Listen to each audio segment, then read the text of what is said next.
Hey, Strong Girls. I'm Molly Herford, sports journalist, ultra runner, cyclist, and author, and founder of Strong Girl Publishing.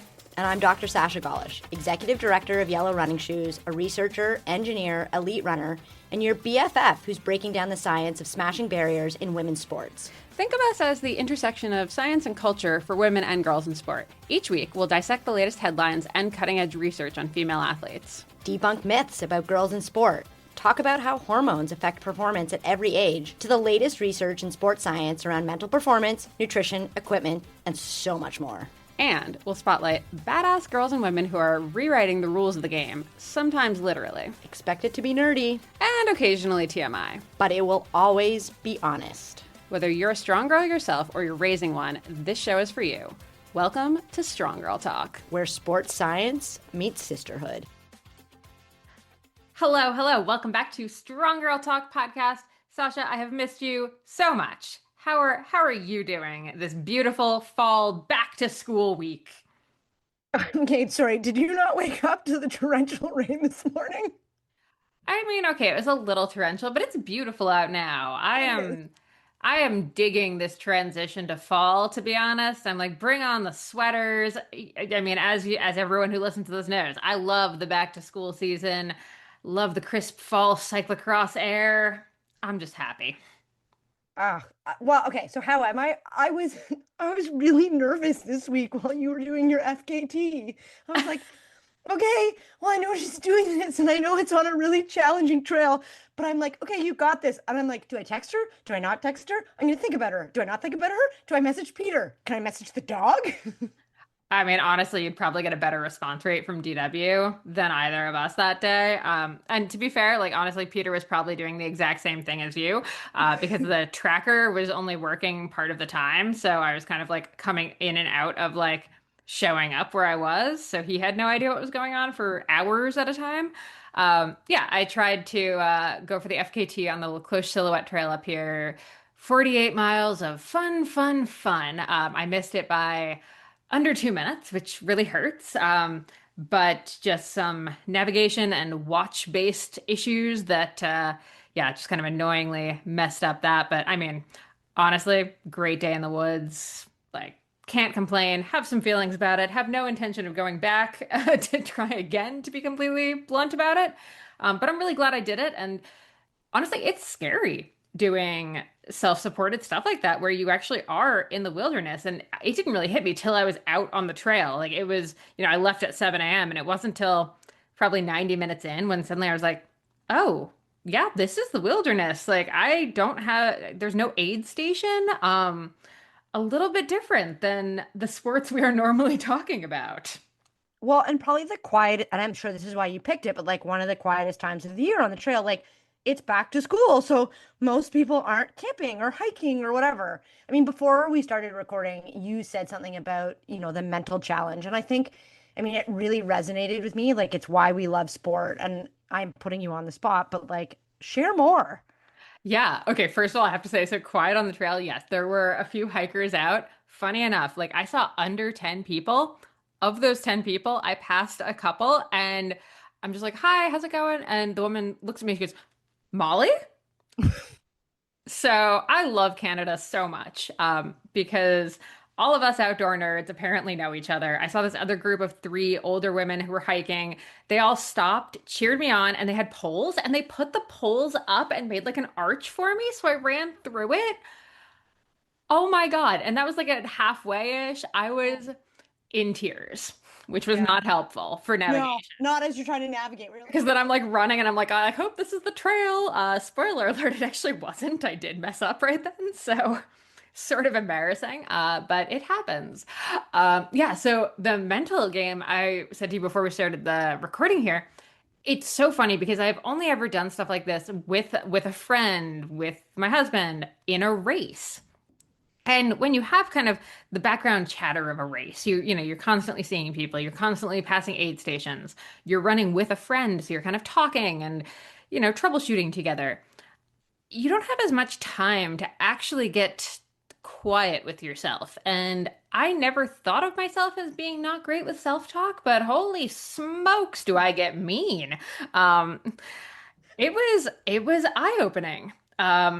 Yeah, my mental talk needs some work. Conveniently, actually, I was just chatting with our mutual friend, Dr. Corliss Bean. Literally, so I did that on Tuesday, and then Wednesday morning, I had to call her to talk to her for an article I'm working on for Canadian Cycling Magazine. So we were talking about like goal setting and mental stuff and like mental self-talk and self-compassion and all of this. And I was just like, could have really used this conversation on Monday, but Okay, funny. It's who I spent my morning with was Dr. Kohler's Bean. Like, what a handle. Can we just have like a moment of like, what a handle? oh, just the best, the best. Okay, I'm also plugging because like it's not my publishing I company. did just say self-compassion. I'm like queuing you in to do my marketing for me. I'm like, and coming this fall, from Vanessa Coolback, the Mirror Diaries, right? And this like great self-compassion book, and an accompanying guide of like how to have better self-compassion. So like you and I are both bad at it. So I think before we even, I know you've been helping Vanessa write it, but I'm like, I should probably do the activity guides. I'm like, I actually thought about that yesterday on the trail. I was like, you've like helped edit and like put together a workbook about self-compassion. Could you please talk kinder to yourself? And then I'm like, oh no, now I'm yelling at myself about being nicer to myself. And now it's like a snake eating its tail. I don't know. It got weird. You know what? We're having Vanessa on later this month to maybe talk through some of these thornier issues that I can ask her about the how to improve your self-talk without yelling at yourself about your self-talk. Because it all gets a little too meta. Okay, But kids, we promise we're not going to be this confusing all the time. not all the time, most of the time, but not all the time. Anyway, you can find Vanessa's book at stronggirlpublishing.com/mirror or just go to Strong Girl Publishing. It's right on the front page, and pre-orders are open now, and it comes out January 13th. So Okay, then very I'm excited. also like pumping up this one. So Power Up by Stevie Smith. I just need you to know, since you've like asked me to pre-read this, I feel like Stevie's watching me and I make so many better decisions eating. I'm like, I could go stick my hand in that bag of chips, but first I'm gonna go make eggs. And I'm not gonna make two, I'm gonna make three because I gotta get close to that 20 grams of protein. And then I'm gonna have an apple with peanut butter to like kick me over with the fat and the carbohydrate and the protein, and then I'll stick my hand in the bag of I was gonna chips. say, and then maybe a couple chips, because Oh, hey, we I are said stick my hand in. I'm taking a yeah. full fistful. We are never saying no to chips. This was Power Up, a young woman's guide to winning with sports nutrition, out November 11th. I am so excited about this one. You just really like made my day saying it was the guide that you wish you'd had back in the day. So hopefully we're helping the next generation of young women who, whether they're struggling or not, just learning about nutrition in general, because as we were talking about before we started recording, like it's so hard because the amount of knowledge that we presume that athletes have about nutrition is so tricky because so many of us don't get any of that in school. And it's just, you're supposed to have just learned it by osmosis by the time you get to college. It's just kind of assumed that you know everything about it. Is it like When sleeping on your textbook? You like absorb the Yeah, knowledge? yeah, yeah. When most of us know very, very little. So we tried to come at it from, the most gentle way without without being like the Berenstain Bears and too much junk food level of like how basic information, 101 information.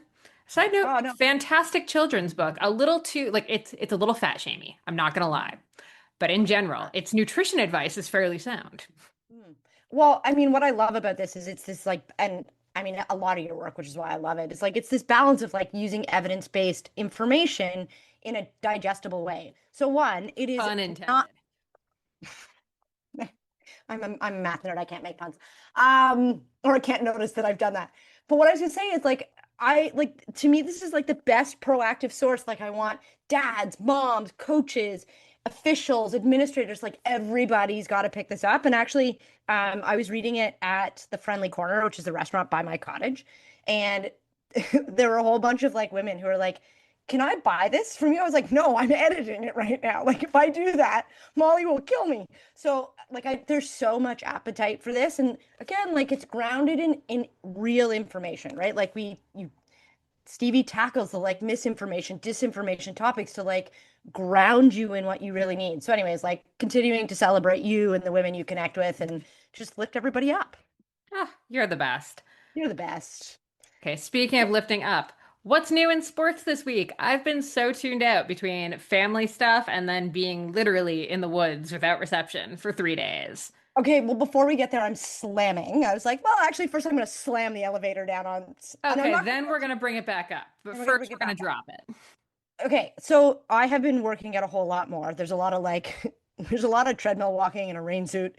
So I listen to a lot of podcasts again. It's wonderful. I think I get some of the like vitriol, discomfort, anger that men have with certain women's podcasts and news reporting. If you don't know what you're talking about, just say that. Like, hey, and I'm just going to use tennis because the US Open is on and it's in front of me. And then to like lift up Des Linden. So on Kara and Dez's podcast a couple of weeks ago, Des was like, I know nothing about tennis. Like, let me just be very clear. Like, I'm going to lift up tennis, but I'm not going to pretend that I know.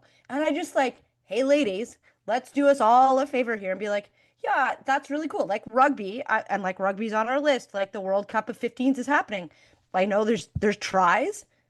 I'm pretty sure you score 7 points like you do in sevens, but like that, and there's 15 people on the field because 15s, but like that's the extent of my knowledge. And I guess it's just like I think if we want buy-in in women's sport, like just know your boundaries, like admit that you don't know, and like make it fun. Like Des and Kara, when Des is like, I don't know, I'm a runner. Like it's fantastic. Well, that's a feeling that I empathize with a lot. But you're good about it. You're like, I don't know, Sasha, do you understand? I'm like, yes, here are the rules. Tennis goes from love to 15 to 30 to 40 to game. You got to win by two. There's sets. Yeah, that's all just like the teacher in Charlie Brown to me, to be totally honest. Just wah, wah, wah. Okay, and then the other thing I'm lifting up before we get to the sports highlights is ASICS dropped the undropped kit. So it's looking at physical education, so gym clothes in the UK. So the US and Canada is a little bit different, and I think actually the US might have more structured gym uniforms, but I mean, like we talk about this in a lot of the work that we do. Like we, am I allowed to say this? We're writing a book with you at work? Yeah, right? We're covering this in tryouts. Like gym uniforms typically suck, right? You get Oh these my goodness. Like, and the less we say about like the sweaty pennies that they like keep the entire year without washing once. do you think they wash them in the summer? Because like Oh, absolutely true. not. Yeah, no. I was like, hold up, that have never been washed. But just this idea that like give people the choice in what they're wearing. And then I was talking about this with Kathy like 2 days ago. I was like, what does it matter what color, what shape your bottoms are? Like, if your top clashes with your bottoms and you're in gym class and you want to play, like, why do we tell people they can't play? Like, I used to be like told in gym class all the time in high school, like, your sweatpants aren't gray, so you can't wear them. And I was like, so I'm wearing a red t-shirt and red pants. Like, I'm a walking period blob. Like, I don't care. Why can't I play gym? Like, we've just put the silliest rules in place. But anyways, A6, thanks for doing the research. Thanks for like talking to young girls about what they want in PE kits. They have long sleeves, short sleeves, pants, loose pants, shorts, tight shorts with loose shorts on top. And then the big thing was they were like, girls are like, oh my God, most of the time I don't wear my gym kit because like I have my period and everybody can see. Yep. It's just, yeah. Wild that it's, 2025 and we're still having this conversation, let alone like, and I mean, we haven't even touched on sports bras and how often those are like not included in stuff, but then like somehow girls are supposed to just figure that out. Well, yeah, and like how do they fit in the bands and this, that, and the other. So yeah. Um, Actually, another researcher I've connected with, Dee Deglonsky, actually just did an episode on sports bras. So I'll try and find that and drop it in the show notes. But if not next week, like I will eventually find it. And then the other big piece I want to highlight before we drop into the sports highlights is the Future of Sport in Canada Commission released their preliminary report with 71 recommendations that are based on reimagining the sports system and safe sport more generally. It's a 384-page document. I skimmed most of it. I read deeply in some sections. I think it's a good start to the conversation. There's definitely like some gaping holes, but it's a preliminary report. They had a massive amount of information, and so I'm really hopeful for the future final report that I think comes out at the end of October. Whew. Like when you say it's 380 pages, and I think it has like a decent amount of information in it. My Well, so stomach. much of it is repetitive, right? And Um, the challenge with it is it was a little bit focused on the high performance system. And so sport for development and grassroots sport are mentioned that they have to be part of fixing sport in Canada, but because it's not the focus, it's still disconnected. Yeah. Yep. Very interesting. I am always just, yeah, so intrigued by the how do we decide what counts as like, yeah, how we're funneling kids or, young adults into the high, like, the high performance side of things. Because often, if you actually think about it, like the funnel is so narrow, Yeah. like from down low, that no, we gotta widen the funnel. We gotta widen the funnel. How are Well, we in the doing leaky that? pipe, right? Like just think about the leaky pipe, right? Like it's not just this like funnel that's like super narrow, but it's the leaky pipe and the kids that we lose along the way. So, okay, this actually leads well into the US Open. So like I am obsessed with tennis. Actually, I'm kind of obsessed with sport, but I'm definitely obsessed with tennis. And I'm definitely obsessed with the US Open because of the outfits. So last night, two Italians played. So it's the first time in men's tennis, um, in the quarterfinals. So Musetti versus Sinner. And this is Sasha Golish. This is not grounded in fact. This is like this is Sasha Golish feelings. Um, Musetti was this like high performance athlete when he was a young kid and like worked his way through the tennis system. Sinner played tennis as a youngster, but had other sports. And so was like really good at alpine skiing. And then he was really good at one other sport as well. And Sinner's climb to one is quite dramatic. So I think it's in 2018 he was in the 500s. By 2021 he was in the 40s. 2022 in the top 10, and then he's been first for the last 2 years. And if you think about what we were just talking about, like sport for development in the leaky pipe, he is in the leaky pipe for alpine skiing, right? Like he was this like expert alpine ski racing kid, but he ended up in tennis. And it's that ability to be multi-sport. And so not that I'm rethinking, but it's just this reminder of like multi-sport is so important. And actually getting your kids to be like if you want, like if you think your kid is going to be a world champion in something, they're going to express as an athlete in a whole host of sports. And so actually having them express in a whole bunch of sports is really important for their development. Djokovic, similarly, who was the number one, I think, for the most number of weeks of any men's player, was I think a ski jumper. And if you watch Djokovic move on the court, you can like he does gymnastics like nobody's business. And so I think it's a good like reminder about like how we think of sport. I am not sleeping because of the US Open. These night matches are killing me. Just so good. Although I didn't stay up and watch the end of the Musetti Sinner match. When Sinner won 6-1 in like 22 minutes last night, I was like, I'm gonna go to bed. So I watched the women's match before that. It was great. Naomi Osaka won, which is just like so wonderful to see her on the rise again. Women's semifinals is tonight. I am having pizza with my father. Semifinals will be over when this comes out. I will be sleeping actually when this episode comes out tomorrow because I will be stayed up late with my dad eating pizza and watching tennis. Oh, that's adorable. I love that for you guys. Mhm. So then, in between my tennis watching, while you were at the cottage, no comment.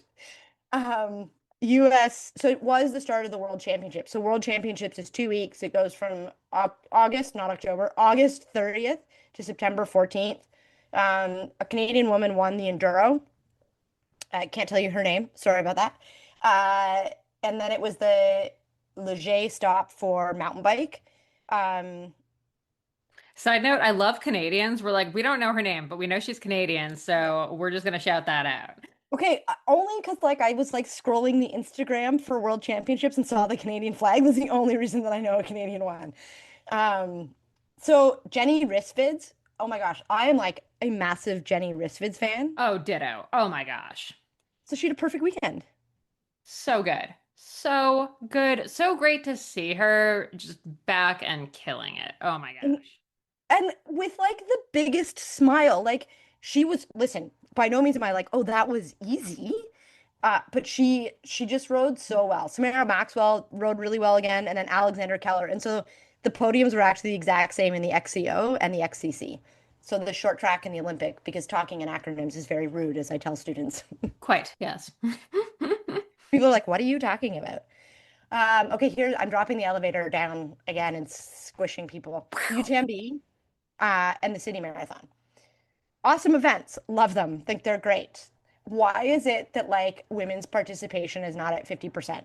So, because UTMB, like it's by stones. And so maybe I don't know enough about the stones, but like and I might make an ass out of Nope, myself. nope. I have written about this in an article for Canadian Running Magazine that's coming out in their next issue, talking about women's marathon and ultra marathon we've added. And this concept of when a race has a lottery, there is no reason that they shouldn't have Great. 50% participation. They are perfectly capable of doing it.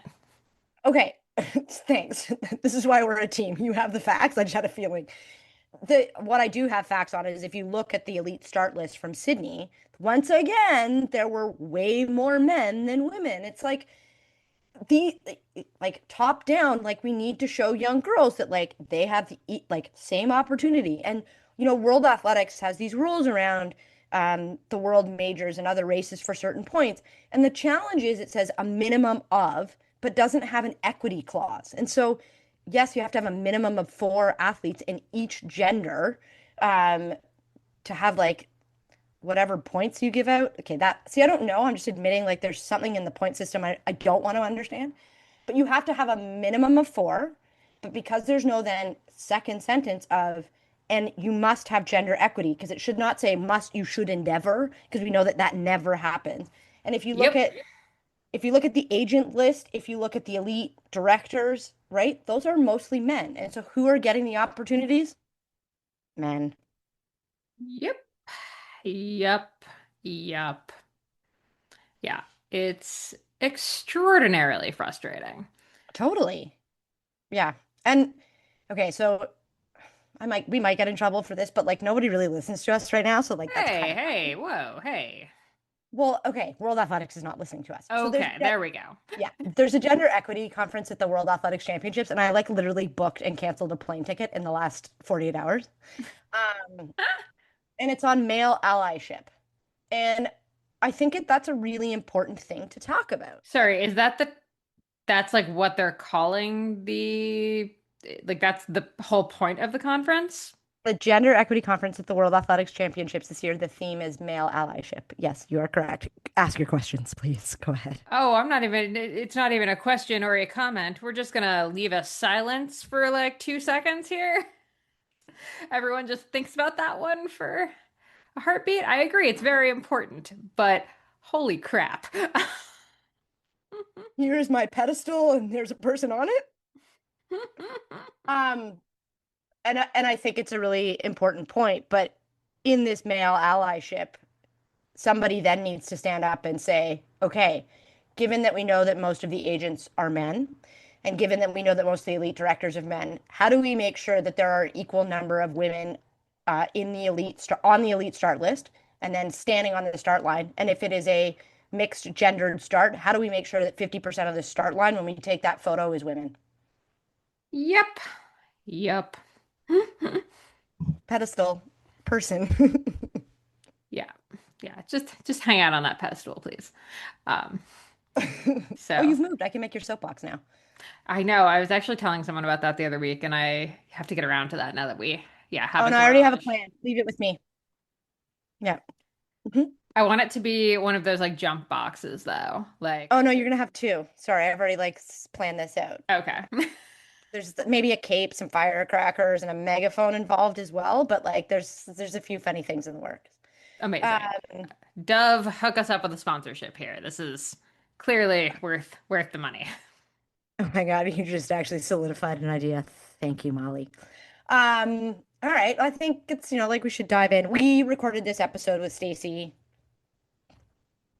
August. Yep, I think mid-August. So Staci Manella, she is a new counselor at Skadi Sports Psychology. We love the folks over at Skadi. We had Hannah, and I'm sorry, apologies to Hannah. I'm blanking on her last name. Silva Breen. Silverbreen, Hannah Silverbreen. She was on earlier this. Summer talking about body image.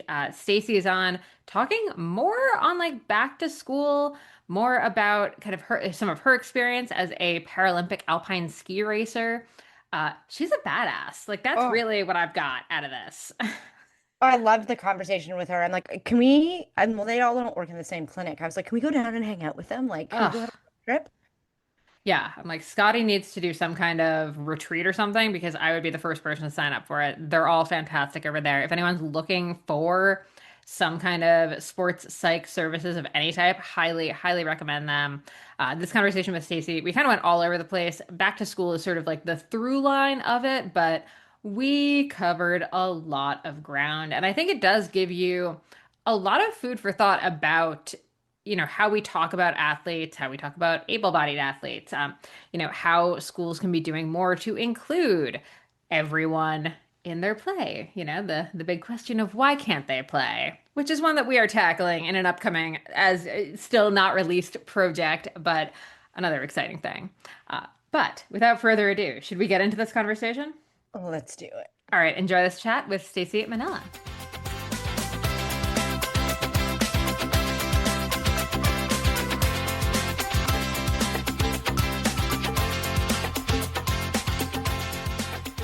Hello, welcome back to Strong Girl Talk. We are here today with Staci Manella. Staci, welcome to the podcast.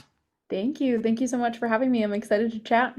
Yeah. And so you and I connected because you're working with one of my favorite humans in the world, Erin Ayala of Skadi Sports Psychology. She's been on my other podcast, The Consummate Athlete. One of my favorite sports psych research resources for any time I'm doing an article where I need an expert. So I guess the first question is how did you end up connecting and at Skadi? Yeah, Erin is great, and honestly, I kind of fell into her lap a little bit. So I am currently, as of last week, a third year PhD student.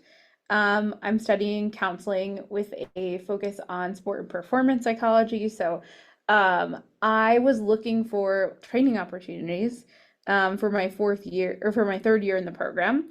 And I sent out like pun intended because I have low vision, but like a blind email to like everyone on this listserv. It's like a sports psych listserv. And I just like kind of gave them a little bit of information about my background and my education. And Erin basically wrote back to me within, I think it was like 2 or 3 hours, Amazing. telling me that she was interested in chatting with me and pulling me in as a prac student. So then I kind of pulled some strings in my program, and they were very supportive and like helped me out in getting me to be able to like do my last year remotely for the stuff that I need to do for them. And then I just moved up to Minneapolis to work at Scotty about a month ago. Oh, amazing. And we also have to like back way up and talk about your, background as an athlete, as a two-time Paralympian. Um, Give us your athletic palmares, if you will. Yeah, for sure. So if we're getting into sport, I guess I have to back up all the way, which is to say, so I actually have low vision and I have been visually impaired for my whole life. I was diagnosed with achromatopsia, which is like a genetic eye condition, that affects kind of my visual acuity, my ability to process light, um, and my ability to see colors. So I've had that for my whole life. And as a like disabled athlete or as a disabled like child, there are not as many opportunities to get involved in sport, as like able-bodied children. And so my parents were very adamant that like my visual impairment wouldn't limit what I was able to do. And so they were very particular about like getting me involved in sports. And it just so happens that skiing was a sport, um, that like we had an adaptive sport program pretty close to us, and so it was a sport that like was accessible to me as someone with Okay, low vision. sorry, hang on. There was an adaptive ski program in New Jersey? Oh, sorry, this was actually not in New Jersey. Do you know Okay. Wyndham, New York? Okay, yes, yes, yes. Yeah, they have Yeah, yeah, a yeah. big So World Cup Wyndham, New mountain bike York. race. Sorry. They have a big World Cup mountain bike race at the ski hill, so we've been there a bunch of times. Yeah, they absolutely do. I'm pretty sure they had like world championships or something at one time. They have like a really prestigious mountain biking situation up there, is my knowledge. I'm very limited understanding of mountain biking, but yeah, so they have, I believe they also have an adaptive mountain biking program in the summer. I never engaged in that. That seems a little scary with low vision, That's fair. but yeah, they're the Adaptive Sports Foundation up there. It's like one of the largest programs on the East Coast. And so I started skiing with them at a really young age, like when I was like 4. And then by the time I was a teenager, I was a pretty good skier because I had been skiing for a while. And so I started to kind of get scouted by, national teams and like larger race programs. Started racing, and then I made the national team when I was around like 14, maybe I made the development team.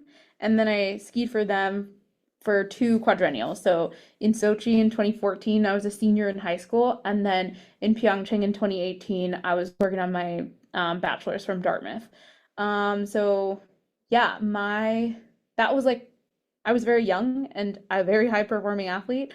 So that was a really big part of like my upbringing and how I understand myself, especially as a woman with a disability and now like a clinician and a provider and a researcher. Hmm. And I do want to touch on I'm putting retirement in like heavy quotes given Yeah. your age. But talk to us about the decision to, retire from like professional skiing anyway. I'm not sure where you are as far as like what you do for fun these days, but Yeah. Yeah, that was kind of a funny decision for me as well. I think like after Pyeongchang was really tough for me. I had like skied really, really well the year prior to that, and things were going well, but then I had a ton of injuries and just like adversities leading up to the games. I tore my MCL like 100 days out. I had like a like issue with like an anti-doping situation, which is like maybe we don't need to go down that road, but basically I like w was like I had like a false positive anti-doping test that I had to like then like litigate, and it was a whole thing. And then I also was like concussed for a while leading up to the games after a pretty bad training crash. And so like coming out of the games, I was like pretty disappointed, and that's probably an understatement with how the games had gone. And it took me quite a while to sort of like shift that thinking of like, okay, I didn't perform as well as I wanted to at the games. I probably needed to adjust my expectations given some of like the physical and emotional like challenges that I was facing. And also that is not a reflection of like who I am as a person and the my ski career broadly. And so I played around with the idea of coming back and like kind of reclaiming that space for myself a little bit. And I did ski a couple races after Pyeongchang. But then, if you remember this big thing that happened in 2019, 2020, at the time I was living up in Canada, I was getting my master's. And it just like became really, really challenging to come in and out of the States to go to races, and maintain a training schedule with like basically with access to the snow that I needed to be where I wanted to be. And at that point, I kind of was just like, honestly, like I've come back, I've had some fun at some ski races.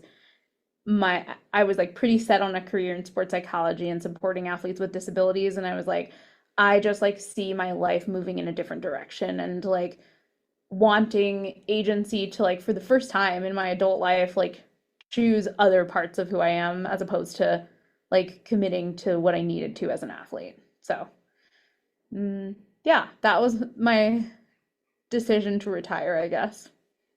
Well, I am an alpine skier. So really wanted to be a World Cup alpine skier and Olympian. I was born into a marathon body. So like just doesn't work. But I hope you still have like the ability to get out on the slopes. I mean, on your website, I did see like part of the reason that this sport came to you in childhood is that you could do it as a family, right? And super cool. Like fine, I went on to be like a marathoner for Team Canada, but I can still go skiing with my parents, right? So I hope that like you have the same thing.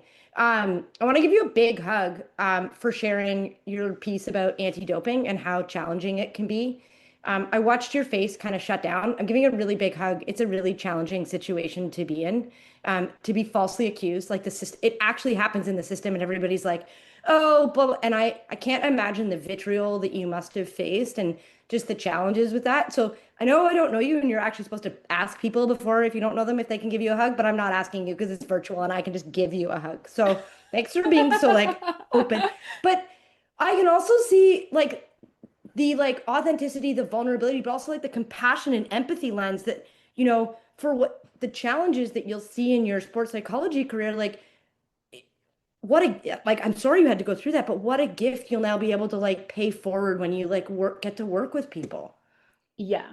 Yeah, absolutely. And my apologies. Like, I'm happy to talk about it. I just didn't want to go down this rabbit hole that maybe you didn't want on a podcast because it's quite a challenge. But that was certainly a really, it's like complicated, I guess, for people that are not aware of anti-doping situations. But it was certainly a really, really, really hard time in my athletic career. And you're right, like, gave me tons of insight and empathy for like what it means to like have to like the systems that we exist in as athletes and what it means to kind of have to prove that you deserve to be there or should be there, as opposed to the opposite of like people believing you and like recognizing your value until you prove them wrong. It's like when we think about our legal system, like feasibly, you're innocent until proven guilty. And like, we that's complicated too. But like Or like um theoretically, yes. theoretically, yeah, like that's what we say. This is not like that. You are guilty until proven innocent. Like the systems I existed in like very quickly like turned away from me. The only reason I was able to compete was because like I essentially like had to hire a lawyer to prove like a contamination in a drug that I was taking. So it was a mess. That's an understatement. But yeah, it gives me a lot of like empathy and care for clients existing in systems that are feasibly built to support them, and they don't always do that. Sasha, you like unmuted yourself, and then I thought you had something to add. I was actually going to add, it's funny how much this actually sounds like an episode Sasha and I recorded our first emergency episode we did that was about like sex testing that they're doing in track and field now. Hmm. And again, it's that like forcing athletes to prove their humanity before anything is even like questioned. And just yeah, where do we draw the line on how much privacy athletes are entitled to and what we believe. And I think what's also like when you say it, it does kind of like really emphasize this point of the systems that are in place to like be helping you and protecting you and everything. The second a piece of paper comes in with this thing, they're just gone. Hmm. And now it's on you and there's no help. And, you know, yes, like obviously we want clean sport, but there are better ways to go about it than the current systems we have in place. And I know Sasha's actually been talking about doing an episode, actually, like literally exactly on this point with everything that's going on with anti-doping and track and field right now. Hmm. So it's, yeah, very much top of both of our minds. Yeah, absolutely. And when we have this conversation around like um sex testing, it's real interesting because I don't know how much you all know about like disability sport and our classification system, but like essentially in disability sport, athletes are classified in order to compete against each other. They're classified based off of their ability.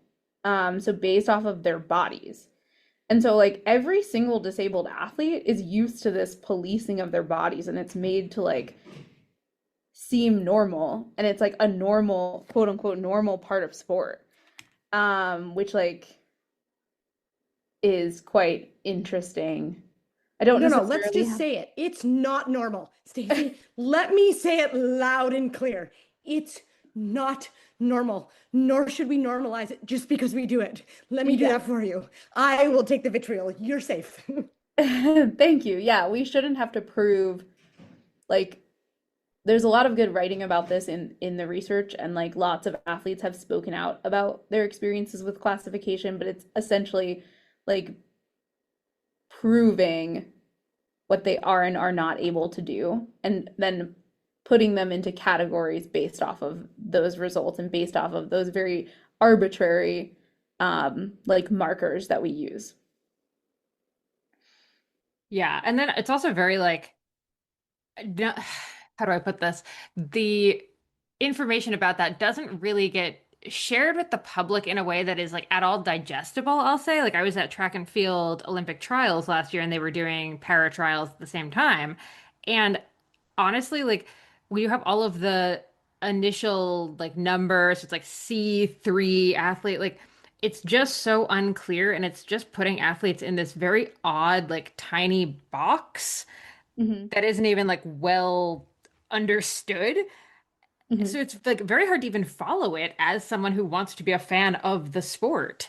So it's like, Yeah. how do you even see it grow if everything is so complicated and just kind of hard to understand for someone who's like looking at it from the outside? Yeah, absolutely. And it's different across sports. And I know there's tons of research that goes into it and how they choose those arbitrary lines. So I don't want to like speak ill of the criteria that we use. And also like I don't think people realize like what it's like to go into a room and have someone like point at a vision chart and say, "Can you see that?"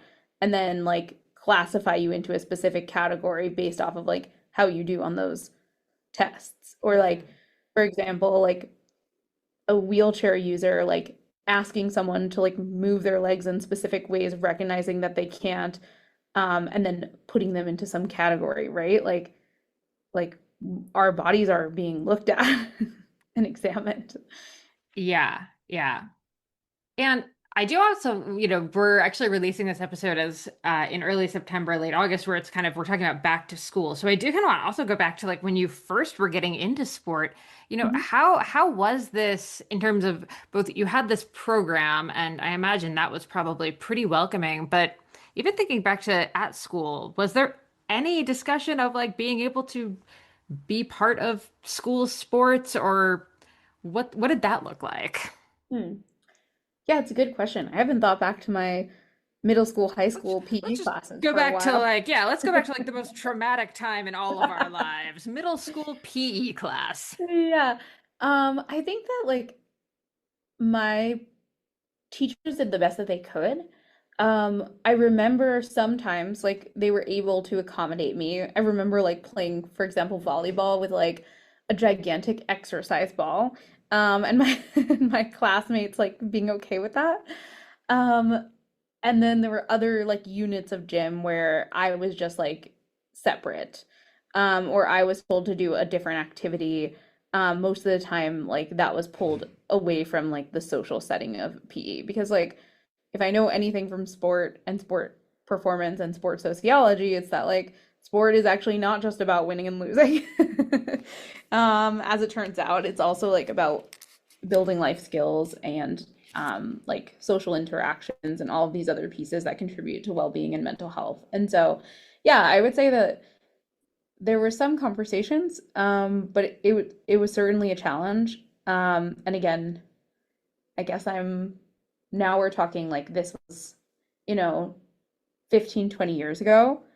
I'd like to think maybe it's gotten better. I'm not totally sure about that, but I also think that's kind of where I see a lot of value in these like disability sport programs. We've got like lots of research that both support and like both support integrated sport for people with disabilities and also advocate for systems that are separate.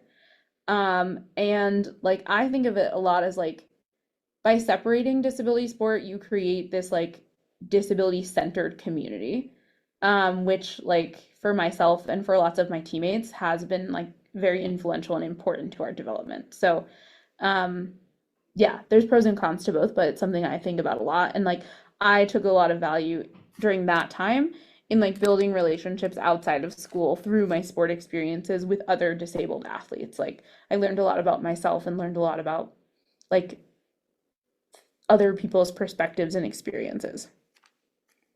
You make such a great point about the research. So here's one of the challenges I'm having with research these days, Stacey, and you'll appreciate is that it's like one has to be gospel, but both can be true at the same time, Mhm. right? I'm sure, yeah, right. Like the smile on your face just says it all, right? And we Yeah. can have both. I guess building upon your sport experiences, like I wonder if there's like one thing that you'd want to share that like you wish was different then, or like and or advice that you have, for people now who like see someone like you who loved sport. Also, middle school sport, just for both of you, was not a traumatic time for me, which I'm one of the only people in the world. I get that. That is not normal, especially as a young woman. Anyways, this is about you. So, like, what would you do differently, right? Like, what would you ask people to do differently? And, like, what advice would you give someone who's like your younger self to like advocate for themselves for both? Like, I want to be integrated, but I also need to be centered at times. Mm-hmm. Yeah, that's a great question. Something that noticed lately in my work, I do a lot of work. Skadi actually just partnered with the Sisters in Sports Foundation, which is an organization that I've been doing mental performance work for a while, and it's supporting women athletes with disabilities. And something I've started to notice with those athletes is what I didn't have was like this option to choose from a lot of different sport opportunities. And so I think if I had like, if I could go back and do it again, or if I could give advice to someone, I would say like try it all on, and see what fits rather than specializing too early. And I know that's kind of general, like that we say that for like any adolescent who doesn't have a disability, that like specializing too early can be a challenge. But especially for athletes with disabilities, like experiencing different sport spaces, understanding like what is gonna be best for your body, what you're gonna have the most fun with, what people you like enjoy interacting with more or less. Um, in a world that like often inhibits our ability to like access sport as people with disabilities, like if you have the opportunity to try on different things instead of being pigeonholed in one direction, like I feel like that is so valuable and something I didn't necessarily do as a kid, but I love that I get to see other girls do that now. I love that. And I also want to touch on, thinking about more of like your teen years, you're a senior in high school, you're heading to the Paralympic Games. How did you handle the pressure of that while also being in high school? And I want to ask that, like, especially because, there's a lot of parents listening to this that have kids that are going into high school and are maybe stressed about like maybe not the Olympics or the Paralympics, but like about a school sport, say, about, the team championships or stuff like that. And you're dealing with the highest level of pressure. Talk us through, like, how did you handle it? What advice would you give parents who are helping kids navigate similar situations? Yeah, absolutely. Well, to start, I would certainly say I probably didn't handle it too well. I think that I probably have better skills now that I would have been, hindsight 2020. But, um, but yeah, I would say that for me, something that was so helpful for me in managing the pressure of sport is that I always had other areas of my life that I was also really invested in. At the time, that was like finishing up my high school year, senior year, and heading off to Dartmouth and like pursuing a career. It was a different career at the time, but a career nonetheless. And having this like piece of my identity that was more focused on my like academic achievement rather than my performance achievement. And so that's something that I talk about with clients all the time is like, how do we, as athletes, be committed to what we want to do and committed to our performance? And at the same time, like, you're a person who doesn't exist in a vacuum and there's lots and lots of parts of you. So what does it look like to like also like show some care and commitment to those other pieces of who you are. So same thing for high school athletes, right? Rather than like constantly talking about the pressure of performing and setting really high standards, like what are other things that we like to do to like either relax or that I want to commit to. That can be like school, that can be like a different, more creative outlet, like some type of art, pursuing music, these kinds of things, even if it's in a small dose, right? Like, I'm not saying like you should be working out 20 hours a week and also playing music 20 hours a week and all of these things, but like allowing yourself to pursue other interests and pursue other parts of who you are.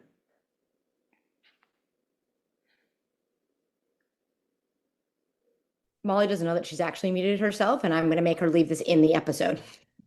Ouch. That hurts. I actually hit the Love unmute and it just like you. didn't click. It's very funny. I was literally just like 2 hours ago on another call with another sports psychologist, and we were talking for a completely unrelated thing about the importance of having other pieces of your identity and how important that is even to like the mental recovery, especially when you are a young athlete. And it's always so funny. I feel like this happens every time where stuff just starts bubbling up and continues to become like this kind of zeitgeist, I guess, where it's like, oh, right, this is actually really important. Like, we love youth athletics. We so champion youth sports. We think it's so important. But we also recognize that if youth sport is all that a kid is doing and all that they are basing their self-worth and self-confidence and self-efficacy on, that is a problem, not a major positive. Yeah, for sure. And I think about it from like a longevity perspective too. Like, I don't have children, but if I did, like, I imagine the goal is not that like they are very, very competitive in high school. Like for me, I'm really interested in like, are we creating sustainable habits so that like you're going to love skiing even after you like go D1 or whatever, D3, and even after you perform in college, like I want you to still be able to put your ski boots on and go out and have fun. And if we create this like pressure cooker where that's the only thing that matters, like that will not happen. So that's what I think about a lot too. Okay, I have to add just on the piece of like identity pieces. We don't know each other, Stacey. I'm having an absolute identity crisis as like my running career comes to an end. So like, thank you for the reminder. Everybody keeps reminding me, but I'm like, but I think also what I want to add is make sure the person's ready to listen, right? Like I'm now actually at the recovery stage. I'm ready to listen. And just I needed to sit in the suck. And I'm sure, as you went through that, right, like sitting in the discomfort of like, I don't know if I want what's going to happen next or where it's going. And I think I would also say, and I'd love to hear your perspective on this too, is we I'm a step parent, I'm a coach. I sometimes see parents rush to push their kids through a place of discomfort, through a loss, as opposed to like, I don't, in that moment, it's okay. We will find your other identities, but how do we also embrace like that place of discomfort, that place of loss, that place of suck? Yeah, I hear you. And that's a conversation like I have with a lot of athletes transitioning out of sport, right? It's a little bit different. I mean, like it is the same. It's like how can we explore different parts of ourselves? It certainly comes with a bit of more emotional punch when it's like this transition for retirement, right? And so sorry, I just lost my train of thought. Oh, yes. I often will say to, it's typically with college athletes, like I will talk to them about when we transition out of sport, we want to kind of think of it as we have a relationship with sport. And that relationship is changing. And so a lot of times I'll see like athletes really want to like go from being a marathoner to like some other athletic pursuit of like I don't know, maybe you want to be a rower now or like something along those lines, a swimmer. I'm not sure. And so I will always warn my clients and I'll say something along the lines of like, careful, like when you get out of a relationship, we don't want to just like jump into another serious relationship, right? Like maybe like not for everyone, but maybe you like want to date around. Like maybe you want to try new things on. Don't just like go from being a really competitive runner to being like another really competitive athlete somewhere else. It's certainly uncomfortable for someone who your entire life has been like pursuing excellence in one specific domain, right? So what does it look like to start to reshape your relationship with yourself, your relationship with movement, and what actually makes you happy, as opposed to like this pursuit towards something that you've had in your life for a long time. And that like discomfort is often a challenge, and that's what I tend to work through with athletes. Molly, I'm going dating. Just for the record, I'm going. It's like, oh no. Not that kind of dating, Rawl. You will listen to this. Not that kind of dating, Rawl. Don't worry. But I'm going dating with different activities. Yeah, but you Right. always you turn things to 11. This is going to be like speed dating. She's going to be like badminton to bowling to cricket to I don't even know. I'm running out of sports that I can think of off the top of my head. It's fine. Try it on. Also, like the other thing to recognize is like you're probably not very good at not being good at something. Like you're used to being a Canadian marathoner, right? There So is that. You need to, you just need to hear me laughing in the background about how right you are. I'm like, but what do you mean? what does it look like to like pursue something athletic and just sit in the fact that you're not going to be good at it, or at least not as good as you were at running the marathon? Okay, so I'll give myself a little credit here. So one of the challenges is like I have this knee injury, so I can't do certain things. But I actually I learned how to play golf, right? Mhm. And golf, like everyone's like, oh, you must take it so seriously. And I was like, nope. My objective on the golf course is to find as many lost balls in the woods because I've gone pee in the woods than it is about the score. I can't tell you my score, but I sure can tell you how many golf balls I found and what are the best ones that round. So yeah, and I think to your point though, of like if I was, putting my parent hat on and thinking about this too, is like, if a kid gets an injury, if a kid's transitioning in high school, right? Like maybe pick a sport that's not related to your sport, right? Like you talked about, marathoning and going to running, rowing, swimming. And I'm like, well, it's to get out of that endurance category. I was actually thinking as you said that, I'm like, well, why wouldn't you say alpine skiing? Like that's our shared love here, Yeah. right? I get that there's a privilege with alpine skiing and just the cost of it. I also hope you never have to wear race boots again. Those are something special. But I think that's a really important point. I also think, thinking about what you just said in terms of like parents and school sport, just you talked about trying things on post-retirement. I cannot stress enough through my research how important that is through middle school and early high school, Mhm. particularly for girls in sport, and less about the physical health, but the mental health aspect of it. Yeah, absolutely. The social pieces of that, all of the like life skills that we're learning in those moments that are really, really helpful. And like we can use sport as a model to like create those opportunities for our young people. Oh, I love it. I love it. Now, I know at Skadi you're working with, everyone, but teens and both teens and adult athletes. So again, thinking towards the parents who are listening to this, the coaches who are listening to this, are there any common threads you're seeing teens coming, like issues that teens are coming in with that, especially maybe ones that like we may not have had back in our sport day?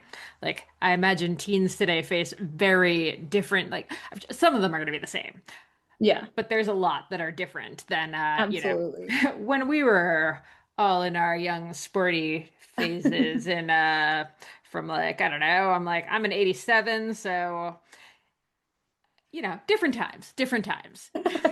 I hear you. Yeah.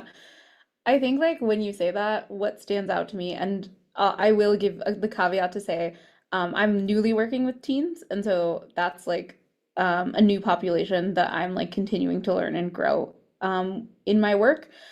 I have done a lot of work with college athletes, which like kind of similar vibes if they're younger. Um, I think when you say that, what stands out to me is like the social comparison piece. Because like when we bring social media into the mix here, like we have our teens comparing themselves to these like small snapshots of like how other people are showing up, whether that be in sport, whether that be at school, whether that be with friends, in social situations. Um, and this constant comparison of like, well, if so and so's doing this, I need to be doing that.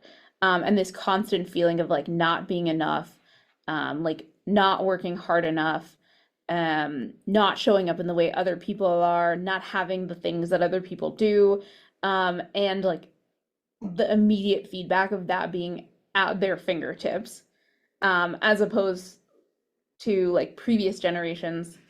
I guess I had social media by the time I was a late teenager, but like in the more like influential years around my development, it was much less prevalent. And right now it is super prevalent. And so I have lots of conversations with teens and young adults around like, what's it like for you when you're scrolling and doom scrolling? What do you do when you get stuck? Like, what are some of the feelings that come up when that happens? And like, how do you talk yourself out of these ideas that like everyone else is doing a better job than me, when that's definitely not true. Ooh, love it. And I think, it's so important, especially for parents and coaches, to recognize like the importance of social media. Like I know we scroll as well. It's not like we're just so good at not falling into this comparison, but we are slightly better, I think, at understanding that there's the rest of the world out there because we've lived in like we've lived in like the, quote unquote real world. So it's a little easier for us to kind of have that little bit of context, even if we also fall into the comparison trap at times. But I think it's very easy for parents to kind of just roll their eyes at the idea that social media is messing with their kids' sense of self. But no, this is an actual thing. Very Yeah, important. exactly. And our brains are not rewiring and relearning how to feel emotions in the same way that our teens are. So considering that as well. Yes, hugely important for sure. All right, before we wrap up, Sasha, do you want to kick off our rapid fire that you've come up with? Come Oh. up with. So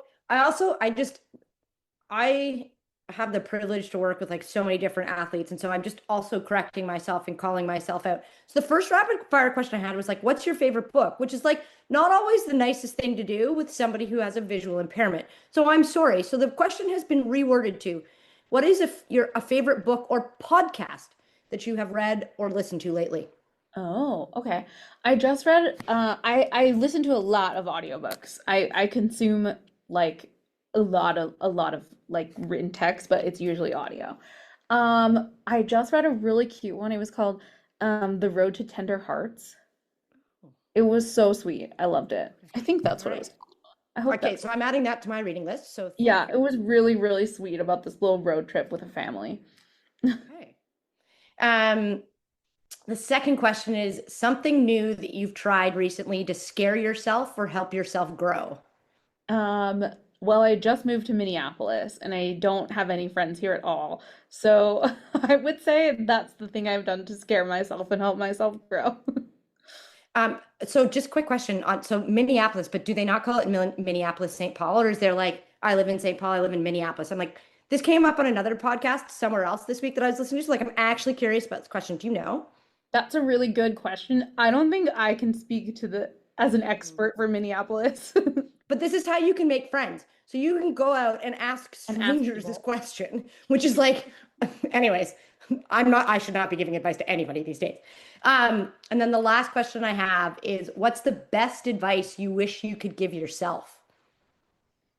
Advice I wish I could give myself. Um, Probably that sometimes what I have to offer is enough. Ooh, that's a great one. I love that. Put that on a t-shirt. Like, that's probably a reminder we could all use. Love it so much. Okay, Stacey, tell everyone where they can find you, connect with you, work with you even. All the Yes, things. you're welcome to check me out. I have an Instagram mostly. I post things about my animals. It's Stacy Skier 96, Staciskier 96. I've got my website. Who knows? Maybe it'll be updated by the time the episode comes out. It's got some information about my ski career and some of my research. And then I am currently taking clients at Skadi Sports Psychology. So if anyone is looking for individual or group workshops, we are around, happy to support you. And yeah, that's probably the best place to find me. Perfect. And that is Skadi, Skadi, sportspsychology.com. And definitely everyone should be checking them out because the work that Skadi is doing and the people they have brought together is just so good. So good. Yes. And you don't necessarily have to be in Minnesota. You can be anywhere in the States, if we're doing mental performance work, and then in Minnesota for mental health work. Perfect. Staci, thank you so much. This was such a blast getting to chat with you about all different things today. Yeah, for sure. Thank you so much for having me. I really appreciated it. Thanks so much for tuning into the Strong Girl Talk podcast. If you enjoyed this episode, definitely head over to wherever you listen to podcasts and rate, review, and of course, subscribe so you never miss another episode. And head over to stronggirlpublishing.com to check out all of the books by Strong Girl Publishing's authors, including Molly Herford, Misha Powell, and so many more. Thanks for tuning in, and we'll see you next time.